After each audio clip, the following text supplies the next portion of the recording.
Hello, POL347 students. I hope everyone had a great Easter weekend. I apologize for the delay, but today we are going to be talking about borders and national security, and we're going to be focusing on Chapter 15 of the textbook, as well as the readings by Albanese and Andreas. But before we get started, I wanted to raise a brief class announcement. So I've decided I am going to update the course syllabus so that next week we will be discussing the Caribbean and Central America. Hopefully that will help you out with policy brief number 2, which will be due on May the 1st. I believe that's a Friday.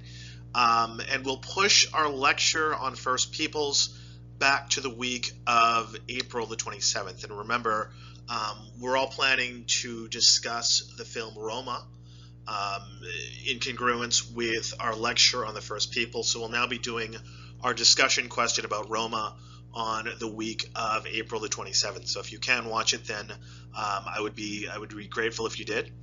So the revised syllabus will be uploaded as soon as possible to Moodle. So let's get started. I wanted to start with a physical representation of the United States northern and southern borders. So the chapter we read for today looks at the historical construction of the Rio Grande River along Mexico and Texas in the 49th parallel, distinguishing between what became Washington State and the Oregon Territory in the western part of Canada, and how those both were constructed as the permanent fixed borders between the United States and Canada to the north and Mexico to the south, despite a very contested and a very contentious process of national claim making that comprised the bulk of the 1800s going into the 1900s. So we'll look at how those borders were arrived upon, kind of the implications of those borders, and how those borders have been challenged, in particular with the illegal immigration discourse in the United States, centering on the southern border, as well as changes in the American national security landscape following the 9/11 terror attacks.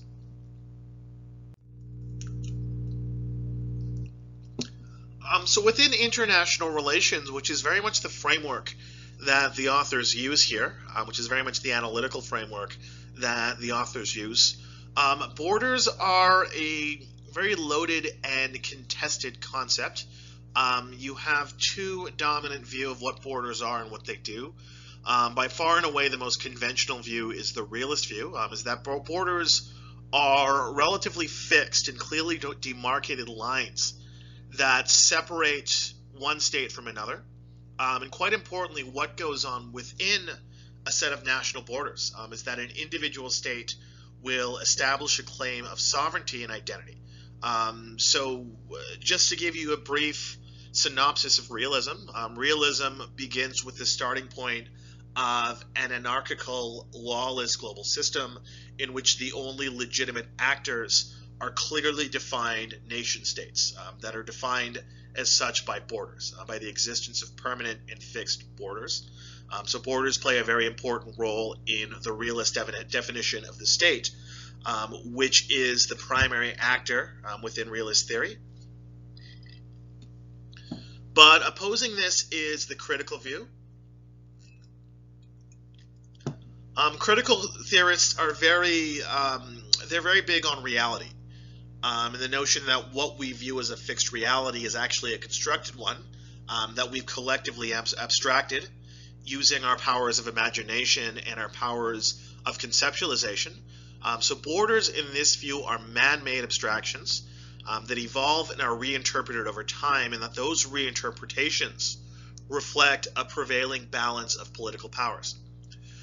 So quite critically, borders are a pivotal symbolic resources for people who are in positions of power, are in positions to delineate insiders from outsiders. So when we think about the United States borders, and which side of the border you were born on, whether you're born within the United States or outside of the United States, that largely determines the line between who is an insider and who's an outsider. So borders the concept of border.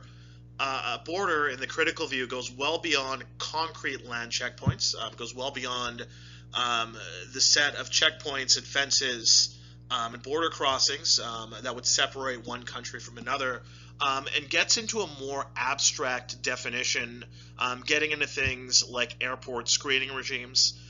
So the vast majority of people who cross borders do not do so by physically driving over them or physically crossing them on land. The vast majority do so by going into airports, and in those airports passing a country's screening and then flying via plane across borders, as well as things like visa permits. Who gets one? How are they allocated? How are those allocation regimes determined on a country-by-country basis? So borders in the critical view has a much more contested but also much more expansive definition.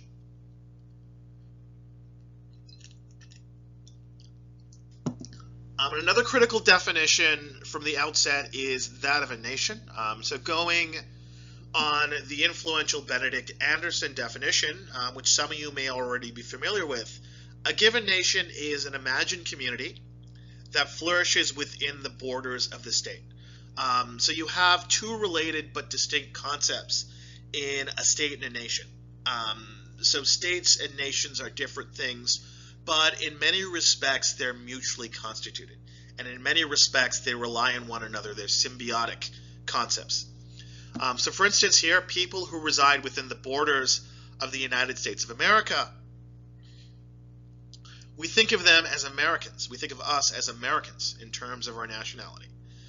So nations and states are different things, but they have meanings that are quite directly attached to one another.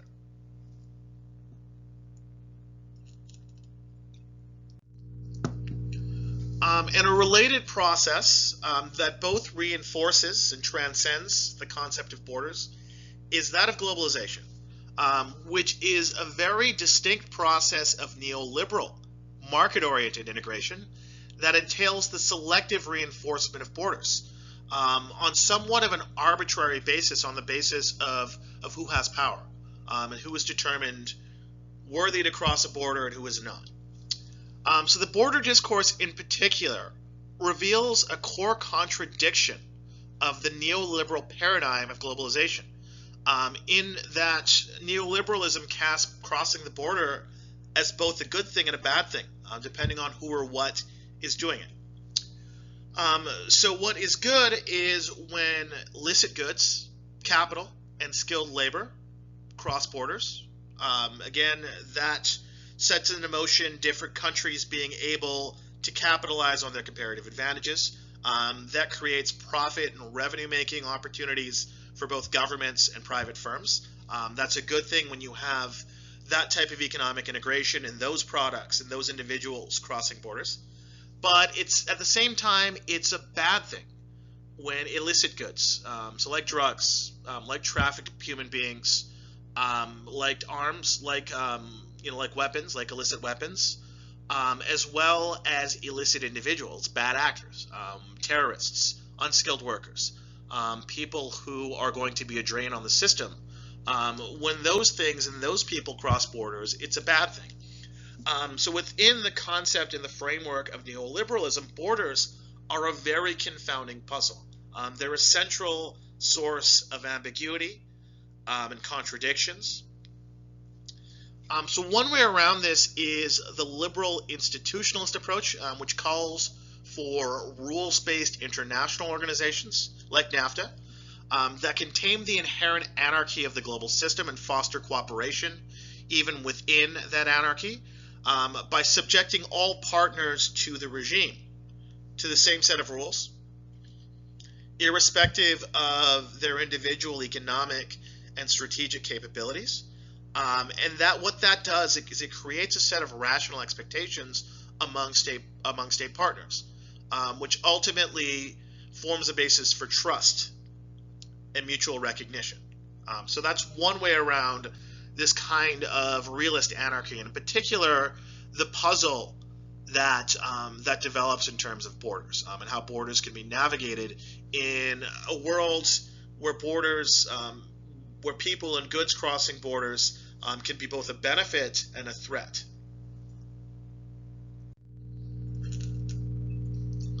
So let's talk a little bit about North America's various border regimes over time. So the really big theme here, and one of the really big themes throughout this lecture, is that of asymmetry.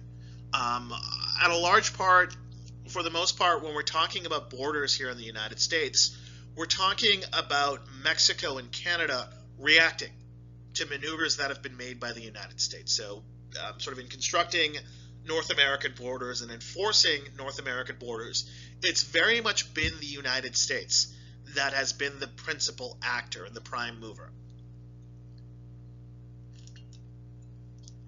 So you can look at, within this general dynamic, three distinct time periods that are more or less parceled out by century. So through the 1800s, you had a very powerful concept of manifest destiny, which was what drove, for the most part, the political class and the commercial class in the United States. And this led to a wave of unchecked American expansion that threatened Mexico, the British colonies at the time, which would later go on to become Canada, and perhaps most egregiously, the Indigenous people and the Native American tribes of the American interior. So what the term manifest destiny refers to is the notion of a God-given right that's been bequeathed on the United States on the basis of some sort of divine preordained providence, and that this is a right to overspread throughout the North American continent.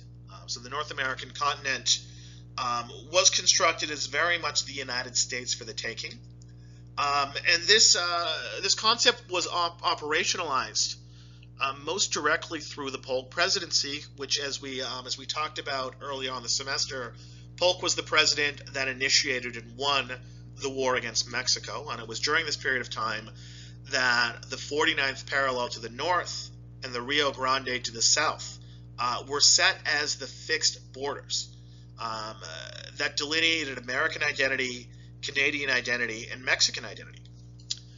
So throughout the 1900s, the United States quite deliberately soft-pedaled relationships with Canada and Mexico. It was quite... it had a large stake in preserving a kind of good neighbor policy and taking the notion of friendly neighbors to both the North and the South for granted, which would allow it to look beyond its own borders and expand more of a global reach into places like Europe and the Caribbean and Latin America and East Asia. So it was very much done on the basis of, the Canadians are friends to the North, the Mexicans are friends to the South. We do not have to put too much in the terms of time, effort, and strategic resources into securing those relationships. We can take those relationships as a given and devote that energy and repurpose that energy to establishing a kind of American global hegemony. So that was very much the narrative throughout the 1900s and leading into 9/11, which happened in the very first year of the 21st century. So leading up to 9/11 even, but especially following 9/11, you have these twin discourses of terrorism from both the northern border and the southern border, as well as illegal immigration, more comprising the United States-Mexico border, which have put the question of borders into flux once again, which have upended this kind of truce that we saw between all three countries through the 20th century, which allowed the United States to establish this kind of good neighbor policy vis-a-vis Canada and Mexico. So since the 9/11 terror attacks in particular and what's unfolded since then, our North American border regime has very much been in flux, and where borders go from here on out is very much an open question.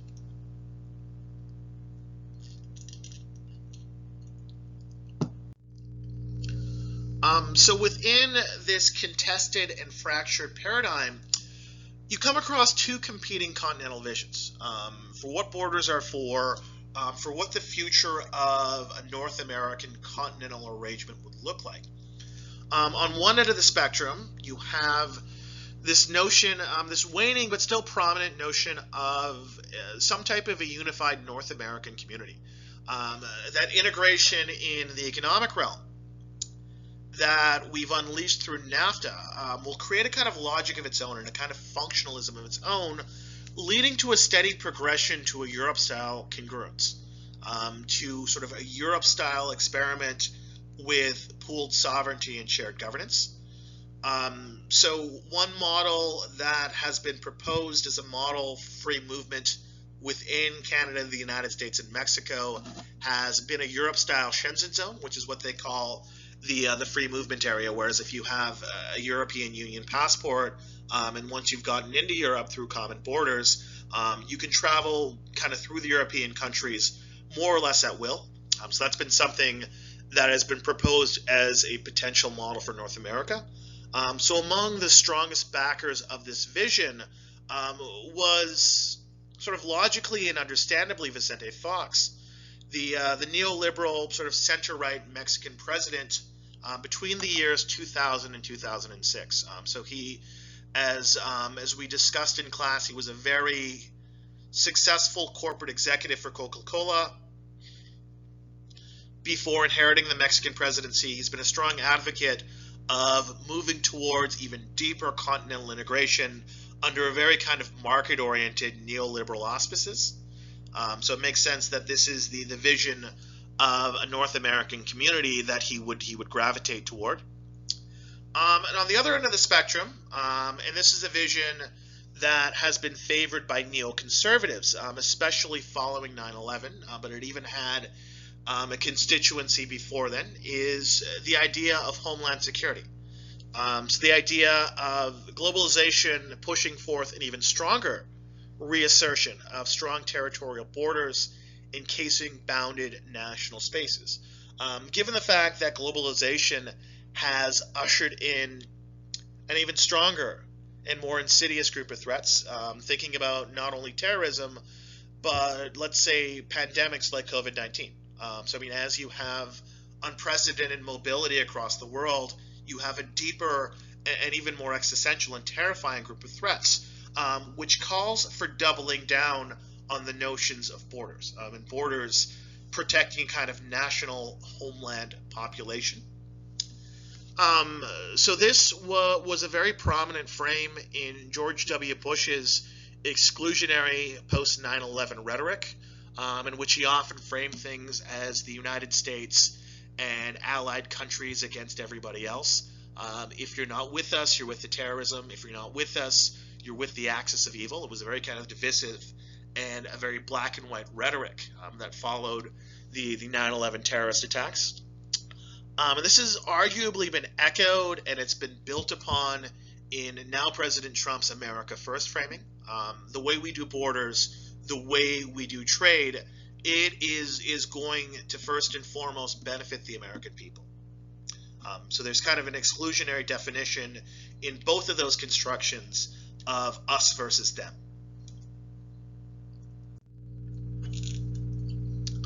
So delving a bit deeper into 9/11 and the Homeland Security discourse. So following the 9/11 terror attacks in particular, the United States borders to the north and to the south have been constructed as a threat to the American homeland.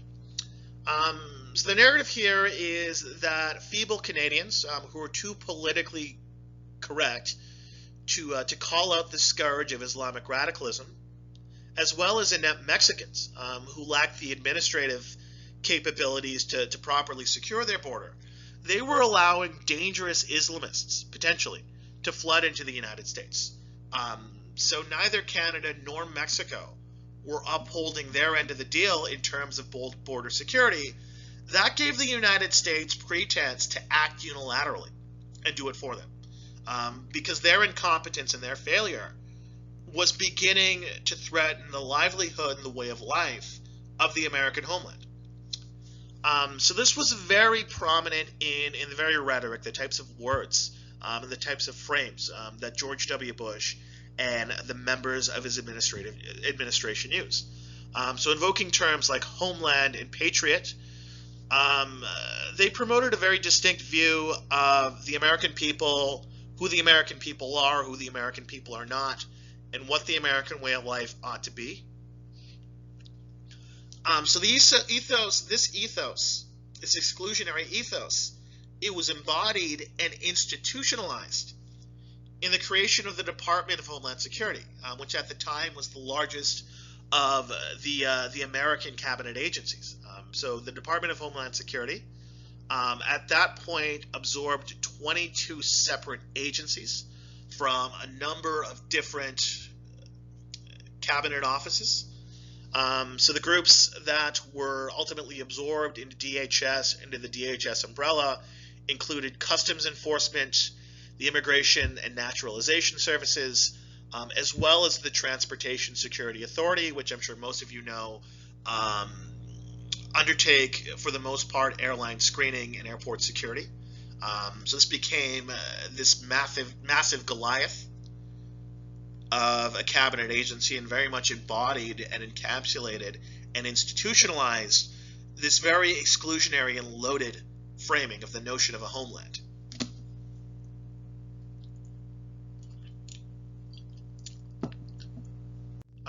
And it was potentially the relationship between Canada and the United States that has changed the most since 9/11. It was kind of in very uncharted territory for the northern border to be constructed as a potential threat and as a potential source of malfeasance, and a potential source of terror and crime entering the United States. Prior to 9/11, the 4,000-mile Canada-U.S. border had been celebrated on both sides as the world's longest undefended boundary. This was a substantial source of pride on both sides of the border for both Canadian and American authorities. That we had one of the world's longest borders, but we had such a harmonious and symbiotic and mutually beneficial relationship between Canada and the United States that we didn't even see the need to defend it. So think about having a neighbor and being in a neighborhood where you don't feel the need to lock your doors at night. This was roughly what comprised the sentiment surrounding the Canada-U.S. border prior to 9/11. So after 9/11, there was something of a loss of innocence. So just to give you some statistics, so in 2001, early 2001, before 9/11, obviously, there were just 334 U.S. Customs agents assigned to patrol the entire northern border. So despite being twice as long as the Mexican border, you had just 334 agents along the border with Canada. By contrast, you had 9,000 American agents on the 2,000-mile border with Mexico. Again, just half as long as the border with Canada. So at one point, there were more American customs officials in the city of Brownsville, Texas, than there were on the entire Canada-U.S. border. So that's how lopsided the attention was between the northern border and the southern border. So what Andreas identifies following 9/11 is a distinct pattern of a Mexicanization of the Canada-U.S. border, as the United States not only claps down on perceived weak points and perceived areas of vulnerability and danger along the northern border, but you also have coverage of the border issue taking a more sensationalistic and alarmist tone, like you would see with coverage of the southern border with Mexico.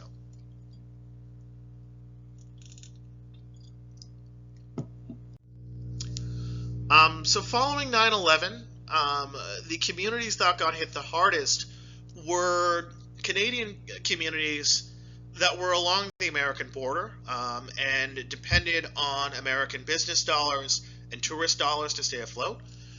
So 90% of Canada's population lives within 2 hours of the Canada-U.S. borders. This is a lot of people who've been hit really, really hard by a persistent and consistent decline in border traffic, in American vehicles, American families crossing the U.S.-Canada border.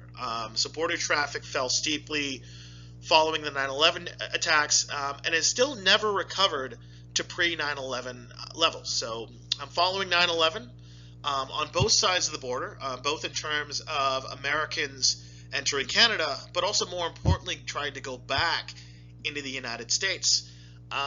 People had to face longer wait times and more searches and seizures, as well as new passport requirements. So following, I believe, the year 2009, all Americans crossing the Canadian border needed to have a passport. So this is problematic because passports to this day are held by a distinct minority of Americans. Most Americans do not have passports. So this cut substantially the number of Americans who could possibly travel to Canada by car.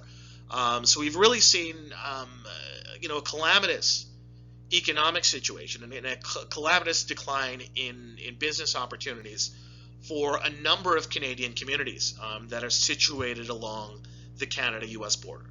And this has largely been at the behest, and it's been the product of a number of unilateral changes in American border policy.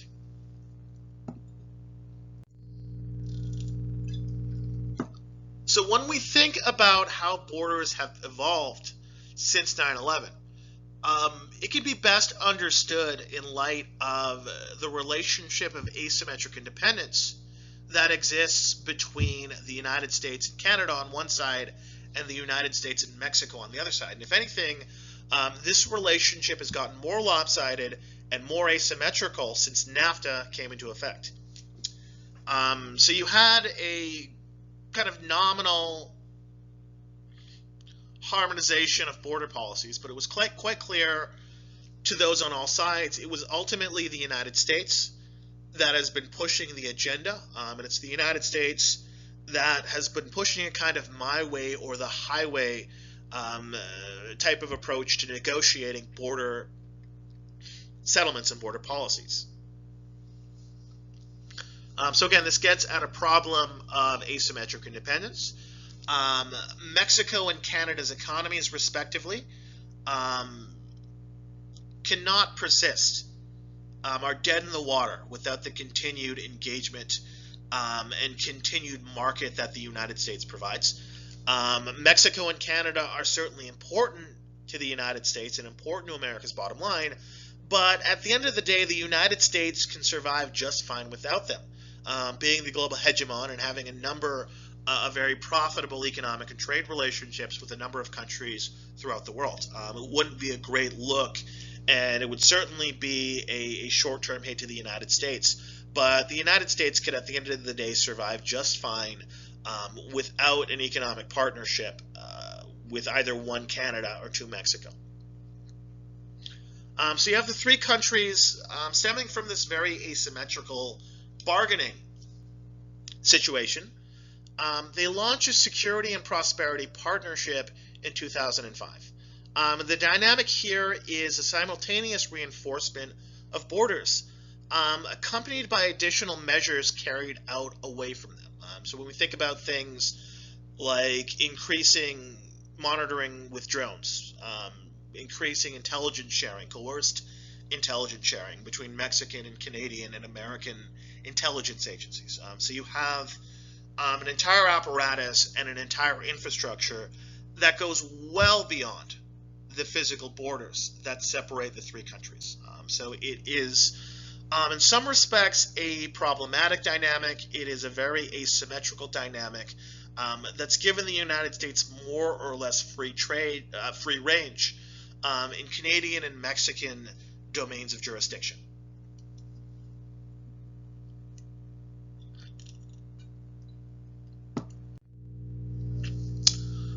So I just quickly wanted to get into the problem of organized crime in North America, as documented in the Albanese article.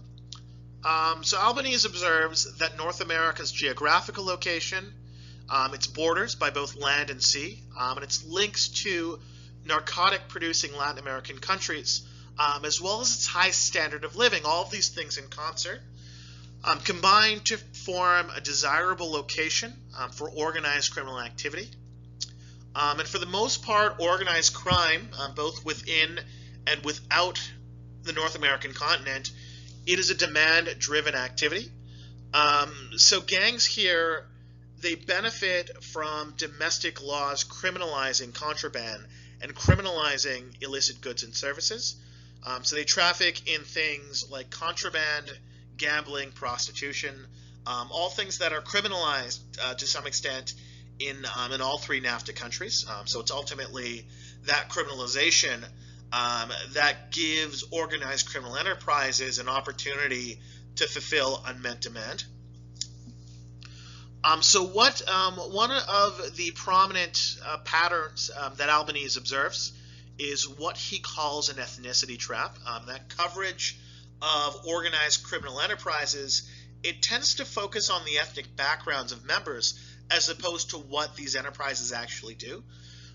So many of us here in the United States will be familiar with things like The Godfather, the Goodfellas, The Sopranos. This gets at an early focus on Italian-American criminal enterprises, known alternatively as the Mafia and the Cosa Nostra. Kind of through the late 20th century, especially toward the end of the Cold War, there's been a shifting focus towards Latino and Eastern European gangs, sort of Latino gangs coming in from Mexico and Central America, and Eastern European groups coming in from the former USSR and Eastern European, Eastern Bloc countries. In Canada, the four really big actors are Asian, Eastern European, and Italian groups, as well as a number of prominent biker gangs. The Hells Angels in particular has a very large presence in Quebec and also in British Columbia. Some of the really lucrative items that get trafficked across the Canada-United States border are contraband cigarettes and marijuana. Native American reservations, several of which actually straddle the Canada-U.S. border, they play a very interesting role in this trafficking process. And finally, within Mexico, you have a number of centrally organized and politically well-connected cartels that have been able to exploit a very corrupt and a very poorly administered political landscape. So one of the activities that is especially common in Mexico, it's actually one of the world's most at-risk countries for kidnapping for ransom. So Mexico and Colombia usually vie for the number 1 and 2, sort of respectively, ranking of countries that are most at risk for ransom kidnappings. So that has been and still is a major risk for especially tourists in Mexico, but also children within prominent Mexican families.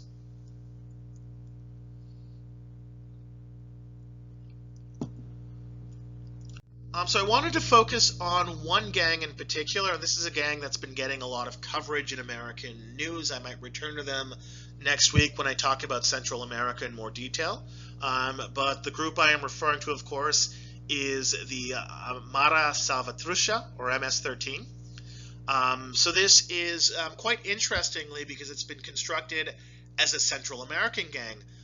It was actually a gang that was founded in the early part of the 1980s in Los Angeles, and at that point it was composed principally of children and young men who'd been displaced by the Salvadorian Civil War, which raged between 1979 and 1992.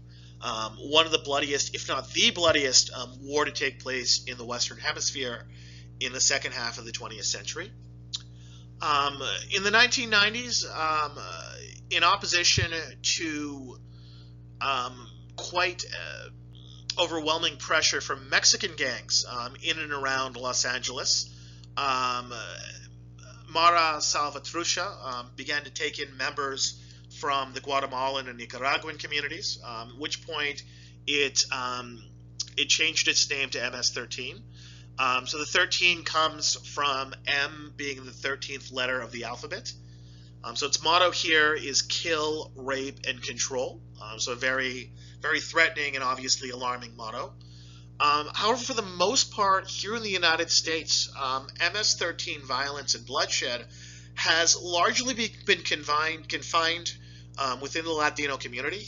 There's been a lot of internal violence and less violence towards individuals who are outside of that community. So quite interestingly, also through the 1990s, MS-13 spread back to Central America, despite being a group that was established in the United States. This happened during a number of crackdowns on illegal immigration and a number of deportations that were pursued in the 1990s and through to the 2000s. So this created a kind of germination between Central American Americans and indigenous Central Americans. So going back to Central America, deported MS-13 members were able to quite successfully recruit native Central Americans. So at present, there are believed to be somewhere in the neighborhood of 70,000 members of MS-13, and this number includes 6,000 to 10,000 members here in the United States. According to the FBI, between the years 2012 and 2017, 1 in every 5,000 underage border crossers crossing the Mexico-United States border had suspected MS-13 ties. So this, not an especially common problem, but also not an insignificant one. So MS-13 gang members, they are identified and they distinguish themselves through a group of elaborate tattoos on their faces and on their bodies. So this has made them very effective fodder for a lot of rhetoric coming from the Trump administration and a number of other sort of anti-immigration activists and anti-immigration quarters in society. So that's one group to keep in mind. Again, we'll probably get back to them next week when we have a bit more of a regional focus on Central America. So that is all I have for today's lecture. Again, I apologize for the little delay. I will try to get another question up again on Wednesday. By the way, I really enjoyed reading your responses on American Dirt. I'll grade them shortly. Thank you so much for your patience with me. I hope you all have a great evening. Bye.